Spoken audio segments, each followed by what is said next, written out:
আর বিপদ আসলে এটাকে নেগেটিভলি নেবেন না। সব সময় বিপদ আপদ এটা অনেক পজিটিভ ভালো জিনিস আমাদের জীবনে বয়ে নিয়ে আসে। শাইখুল ইসলাম ইবনু তাইমিয়া আলাইহি রাহমা উনি বলতেন, খুব দামি কথা, খুব হেভি ওয়েট কথা, মনোযোগ দিয়ে শুনুন। তিনি বলতেন, যে নেয়ামত তোমাকে আল্লাহ থেকে দূরে সরায়, ওই নেয়ামতের চেয়ে বিপদ ভালো, যে বিপদ তোমাকে আল্লাহর দিকে ধাবিত করে।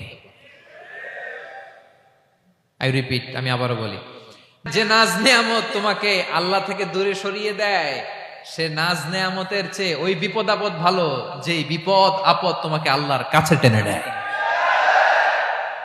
তাহলে বিপদ আপদ আসলে আপনি হতাশ হবেন? আর কখনো দুঃখ করবেন?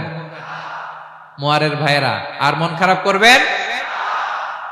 আপনি খেয়াল করে দেখেন, বিপদ আসলে আমরা আল্লাহরে ডাকি বেশি। যখন অসুস্থ আপনি খেয়াল করেন তো